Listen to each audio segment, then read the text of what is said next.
आजच्या मैदानामध्ये सुंदर असं झेंडा पंच म्हणून ज्यांनी काम पाहिलं ते राजेंद्र बापू धनवडे कोरेगावकर आणि बापूंनी 7:45 ला पहिला फेरा सोडला, बरोबर 11 वाजताच्या आत या ठिकाणी 50वा फेरा सोडला आणि 2:10 या मैदानाचे 97 गट पूर्ण केले। त्याबद्दल या बैलगाडी शर्यत क्षेत्रातला दिलदार मनाचा राजा माणूस आदरणीय विनायक दादा देशमुख लेंगरेकर 42 सरकार लेंगरे यांच्याकडून धनवडे बापू आपल्यासाठी रोख रुपये 10,000 रुपयाचा इनाम आलाय। दादा आपलं मनपूर्वक धन्यवाद।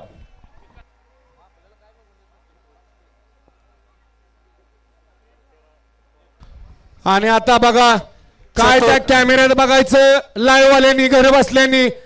अरे प्रेक्षक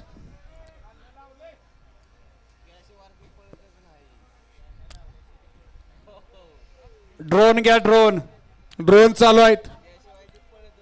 हा बापूंचं ठेवा तुमच्याकडं।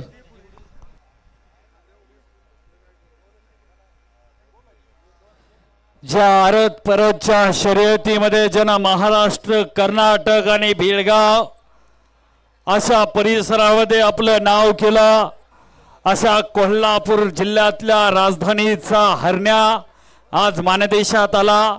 3 फेऱ्याच्या मैदानामध्ये धावण्यासाठी आपल्या सर्वांच्या मनातील इच्छा पुरी होती।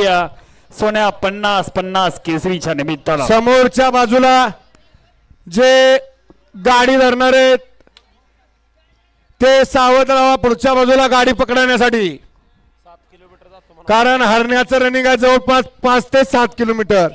सुटला तुफानी फेरा या मैदानाचा सुटला। सोन्या 50-50 आणि हरण्या पळतोय। कशी गाडी पळते, डावीला सोन्या 2-2 जॅकेट आणि तुफानी फेरा। आवाज पाहिजे मध्ये भैया धरा गाडी धरा, आता थांबत नाही तो, नाव त्याचं हरण्या। ओ हो थांबला थांबला थांबला, धरा धरा धरा लवकर पकडण्याचा भैया थांबला। कारण या ठिकाणी हरण्यालाही माहिती आहे आज आपण या ठिकाणी त्याला माहिती आहे गणेश आरत पेरतला ट्रॅक्टर असतो, त्या ट्रॅक्टरला वळसा मारायचा असतो, त्यानं त्या डीजेला वळसा घातला होता आणि थोडक्यात वाचला तुम्ही, नाहीतर तुमच्याकडेच येत होता।